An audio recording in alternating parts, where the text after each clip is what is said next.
Breaking news చూస్తున్నాం. MLC అభ్యర్థిగా కొణిదెల నాగబాబు పేరు ఖరారైంది. ఎమ్మెల్యేల కోట ఎమ్మెల్సీ ఎన్నికల అభ్యర్థిగా నాగబాబు పేరును ఫైనల్ చేసినట్లు జనసేన ఒక ప్రకటన విడుదల చేసింది. నాగబాబు విషయంలో తొలుత రాజ్యసభకు వెళ్తారంటూ జనసేన లీకులు ఇచ్చింది.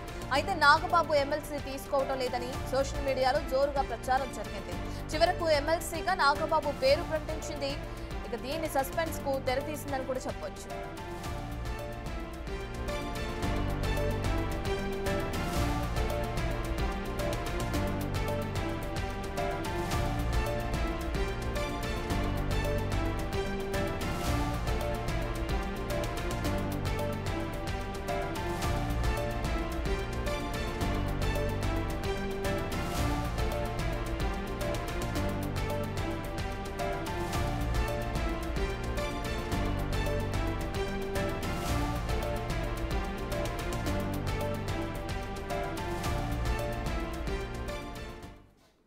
ఇదే విషయానికి సంబంధించిన పూర్తి డీటెయిల్స్ అందించడానికి మా ఎగ్జిక్యూటివ్ ఎడిటర్ అశోక్ లైవ్ లో జాయిన్ అవుతున్నారు. రైట్ అశోక్, ఇప్పటికే పవన్ కళ్యాణ్ అన్న కొణిదెల నాగబాబు పేరు ఇప్పుడు ఎమ్మెల్సీ అభ్యర్థిగా ఖరారవడం మనం చూస్తున్నాం. సంబంధించిన డీటెయిల్స్ ఏంటి? ఎస్, నాగబాబు వ్యవహారం అనేది ఏపీ పాలిటిక్స్లో అనేక ట్విస్టుల మీద ట్విస్టులుగా సాగుతోంది. వాస్తవానికి నాగబాబుని క్యాబినెట్లో తీసుకుంటున్నామని 3 నెలల క్రితమే తెలుగుదేశం పార్టీ అధిష్టానం ఒక ప్రెస్ నోట్ రిలీజ్ చేసింది అఫీషియల్గా. అప్పటి వరకు ఎవరికి కూడా తెలియదు అసలు నాగబాబు క్యాబినెట్లోకి ఎలా వస్తారు, నాగబాబుకి ఎమ్మెల్సీ ఇవ్వబోతున్నారా అన్న ప్రచారం జనసేన పార్టీలో కానీ టీడీపీలో కానీ ఎక్కడా కూడా లేదు.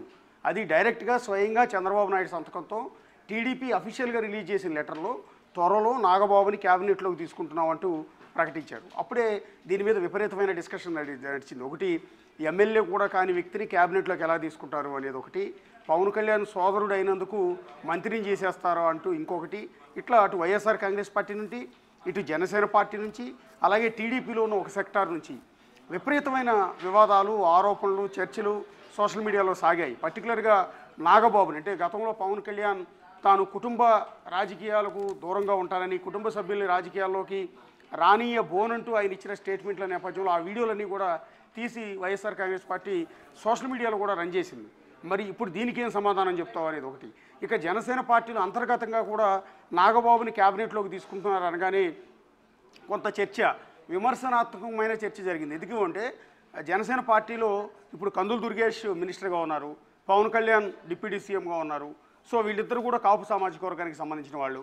మళ్ళీ ఇప్పుడు నాగబాబును కొత్తగా క్యాబినెట్లోకి తీసుకొస్తే జనసేన పార్టీ తరఫున 21 మంది ఎమ్మెల్యేలు గెలిస్తే వాళ్ళందరినీ కాదని సొంత సోదరుడైన నాగబాబుని తీసుకొచ్చి క్యాబినెట్లోకి అదే సామాజిక వర్గానికి చెందిన వ్యక్తిని ఎలా నియమిస్తారో అంటూ జనసేన పార్టీలో ఒక సెక్టార్ అంతా కూడా విపరీతంగా క్వశ్చన్ చేసే పరిస్థితి వచ్చింది. అలా కాకుండా జనసేన పార్టీలో బీసీలను, ఎస్సీలను మంత్రిగా చేసుంటే బాగుండేది. ఆల్రెడీ 2 కాపులు ఉన్నారు, కమ్మ సామాజిక వర్గం నుంచి ఆయన నాదెళ్ల మనోహర్ ఉన్నారు.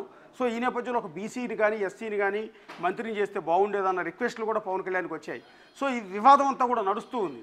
ఇటు నాగబాబుని కొంతమంది యాక్సెప్ట్ చేయట్లేదు. గతంలో నాగబాబు తెలుగుదేశం పార్టీ నేతల మీద కావచ్చు, బాలకృష్ణ మీద కావచ్చు, చంద్రబాబు మీద కావచ్చు, లోకేష్ మీద కావచ్చు, వీళ్ళందరి మీద చేసిన ఆరోపణల వీడియోలన్నింటినీ కూడా వైఎస్ఆర్ కాంగ్రెస్ పార్టీ సోషల్ మీడియాలో విస్తృతంగా ప్రచారం చేసింది. ఈ నేపథ్యంలోనే కొంత పవన్ కళ్యాణ్ వెనక్కి తగ్గారు. తన సొంత సోదరుడైన నాగబాబుని క్యాబినెట్లోకి తీసుకొస్తే ఆయనకి ఎమ్మెల్సీ ఇప్పిస్తే సో ఇదంతా సమాధానం చెప్పుకోవాల్సిన పరిస్థితి వస్తుంది. ఒకటి, జనసేన పార్టీలో అంతర్గతంగా సమాధానం చెప్పుకోవాల్సి వస్తుంది, వైఎస్ఆర్ కాంగ్రెస్ పార్టీకి సమాధానం చెప్పాల్సిన పరిస్థితి అనివార్యంగా ఏర్పడుతుంది. ఎందుకు నీ సొంత సోదరుడు అంటే ఇంతమంది 21 మంది ఎమ్మెల్యేలు ఉండగా వాళ్ళందరినీ కాదని నీ సోదరుడిని తీసుకొచ్చి మంత్రి ఎందుకు చేస్తున్నావు అని ఎవరిని అడిగితే సమాధానం చెప్పాల్సిన పరిస్థితి ఉంటుంది. అలా అయితే మరి చంద్రబాబు నాయుడు సీఎం, ఆయన కొడుకు నారా లోకేష్ మంత్రిగా ఉన్నారు కదా అని చెప్పుకోవచ్చు. కానీ దీని నాగబాబు ఇష్యూని మాత్రం వైఎస్ఆర్ కాంగ్రెస్ పార్టీ వేరే లైన్లోకి తీసుకెళ్తుంది. ఈయన కనీసం ఎమ్మెల్యేగా కూడా గెలవలేదు అంటే మరి గతంలో లోకేష్ కూడా ఎమ్మెల్యేగా గెలవలేదు, గెలవకపోయినా కూడా 2014-19 మధ్యలో ఆయన మంత్రిగా తీసుకున్నారు, ఎమ్మెల్సీ ఇచ్చి మరి. సో అదే క్రమంలో నాగబాబుని లోకేష్తో కంపేర్ చేస్తారంటే ఆ ఈక్వేషన్స్ కూడా ఎక్కడ సెట్ అవ్వట్లేదు. సో ఈ వివాదాల నేపథ్యంలోనే నిన్న మీడియా ప్రతినిధులు జనసేన పార్టీ ఆఫీస్కి వెళ్ళినప్పుడు కొన్ని లీకులు ఇచ్చారు. అదేంటంటే ఈ వస్తున్న వివాదాలు, విమర్శలు, సోషల్ మీడియాలో జరుగుతున్న దుష్ప్రచారం వీటన్నిటికీ చెక్ పెట్టేందుకు నాగబాబుని ఎమ్మెల్సీగా తీసుకుని క్యాబినెట్లోకి పంపించడం కాకుండా ఆయన్ని రాజ్యసభకు పంపిస్తే, అంటే పెద్దల సభకు పంపిస్తే హుందాగా ఉంటుంది అన్న చర్చని పవన్ కళ్యాణ్ తీసుకొచ్చారు. 2 రోజుల క్రితం పవన్ కళ్యాణ్ చంద్రబాబు నాయుడుతో కూడా భేటీ అయ్యారు. ఆ భేటీ అయిన సందర్భంలో కూడా నాగబాబుకి మంత్రి పదవి వద్దు, ఎమ్మెల్సీగా కూడా వద్దు, ఆయన రాజ్యసభకు పంపిద్దామని రిక్వెస్ట్ చేసినట్టు, దాన్ని చంద్రబాబు నాయుడు అంగీకరించినట్టు, ఇటు నాగబాబు కూడా రాజ్యసభకు వెళ్ళటానికే ఇంట్రెస్ట్ చూపిస్తూ ఉన్నారు, మంత్రి పదవి వద్దని చెప్తున్నారు అంటూ జనసేన పార్టీ ఆఫీస్ నుంచే మీడియాకు లీకులు అందాయి. ఎగ్జాక్ట్లీ ఇది లీకులు అందాయి. ఆ లీకులు అందిన వెంటనే అన్ని ఛానల్స్తో పాటు బిగ్ టీవీలో కూడా ఇదే అంశాన్ని మనం ప్రసారం చేసాం. నాగబాబు క్యాబినెట్లోకి వెళ్ళట్లేదు, ఎమ్మెల్సీ లిస్టులో కూడా లేడు, ఆ ఎమ్మెల్సీని వేరే వాళ్ళకి ఇచ్చే అవకాశం ఉంటుంది, ఆయన రాజ్యసభకు వెళ్ళబోతున్నారు అంటూ మీడియా మొత్తం టెలికాస్ట్ చేసింది. సోషల్ మీడియాలో కూడా రకరకాల కథనాలు వచ్చాయి. ఇవన్నీ కూడా కేవలం జనసేన పార్టీ నుంచి వచ్చిన లీకుల్ని బేస్ చేసుకుని. సో ఇది నిజంగా చర్చ జరిగిందా, చర్చ జరగకపోతే, ఈ నిర్ణయం తీసుకోకపోతే ఎందుకు మీడియాకి ఈ రకమైన లీకులు జనసేన పార్టీ ఇచ్చింది? నాగబాబు రాజ్యసభకు వెళ్తున్నాడు అనే అంశం ఎవరికి థాట్ కూడా లేదు, ఎవరికి ఆలోచన కూడా లేదు.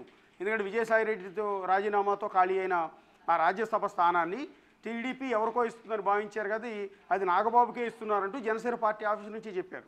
సో ఇలా చెప్పి ఇదంతా చర్చ జరుగుతున్న సందర్భంలో అకస్మాత్తుగా మళ్ళీ ఇవాళ హుటాహుటిన అదే జనసేన పార్టీ ఒక నిర్ణయం తీసుకుని నాగబాబుని ఎమ్మెల్సీగా పంపిస్తున్నామంటూ కొద్దిసేపటి క్రితం ప్రకటన జారీ చేశారు. సో ఇదంతా ఎందుకు జరుగుతోంది అనేది ఎవరికి కూడా అర్థం కావట్లేదు. అసలు నిన్న సాయంత్రం కనుక లీకులు ఇవ్వకపోతే ఎవరికి ఏ ఇబ్బంది ఉండేది కాదు, ఎవరికి పెద్ద చర్చ జరుగుండేది కాదు.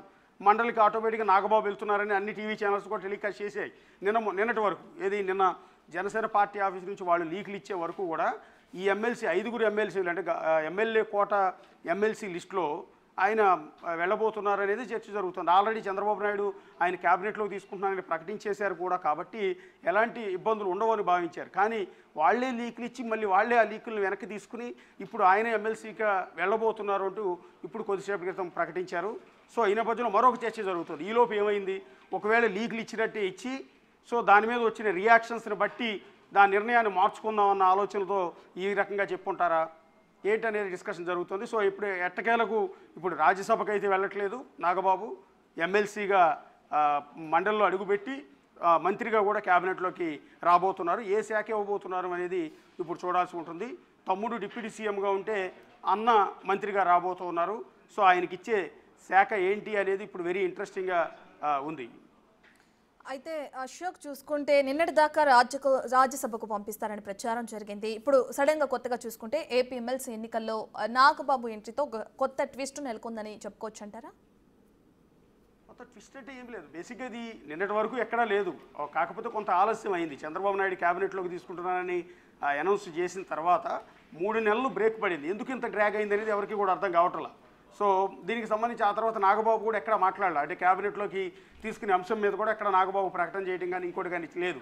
సో కొంత ఆలస్యం అయ్యేటప్పటికీ ఏం జరుగుతుంది జనసేన పార్టీ టీడీపీలో, ఎందుకు దీన్ని కొంత ఆలస్యం చేస్తూ వస్తున్నారు, డ్రాగ్ చేస్తూ వస్తున్నారన్న డిస్కషన్ మాత్రం ఉండింది. ఈలోపు అదే జనసేన పార్టీ ఇదే రకమైన లీకులు ఇచ్చింది, ఆయన రాజ్యసభకు వెళ్తున్నారు ఎమ్మెల్సీగా రావట్లేదు అని. సో దానికి కూడా ఓకే, రాజ్యసభకు వెళ్ళే అవకాశం కూడా ఉంది, ఇవ్వటానికి కూడా వాళ్ళు కూడా సిద్ధపడవచ్చు. సో ఈ మంత్రి పదవిని వేరే వాళ్ళకి ఇవ్వచ్చు, ఈ ఎమ్మెల్సీ పదవిని వేరే వాళ్ళకి ఇవ్వచ్చు అని కొంత చర్చ జరిగిన నేపథ్యంలో మళ్ళీ అకస్మాత్తుగా నిర్ణయం మార్చుకుని మళ్ళీ ఆయన మండలికే వెళ్తున్నారు అంటే క్యాబినెట్లోకి వస్తున్నారు అనేది ఇప్పుడు ఒక ఇన్స్ట్రక్షన్ ఇచ్చారు. ఇప్పుడు కూడా ఒక ట్విస్ట్ ఉంటుంది, అంటే రేపు సాయంత్రానికి ఈ నిర్ణయం మారిపోయినా కూడా ఆశ్చర్యపోకర్లా. మండలిలోకి అంటే ఎమ్మెల్సీగా నాగబాబు వస్తారు కానీ మంత్రిగా క్యాబినెట్లోకి మాత్రం రాకపోవచ్చు అనే నిర్ణయాన్ని ప్రకటించినా కూడా ఆశ్చర్యపోనక్కర్లేదు. ఎందుకంటే ఇంతకాలం నాగబాబు విషయంలో జరుగుతున్న ఈ ట్విస్టులు, ఈ పరిణామాల నేపథ్యంలో చూస్తూ ఉంటే ఇప్పుడు మండలిలోకి వస్తారు కానీ మా క్యాబినెట్లోకి రాకపోవచ్చేమో, ఇది ఊహ. సో ఇలాంటి ప్రకటన కూడా సాయంత్రంలోపు రావచ్చేమో. Right, thank you Ashok.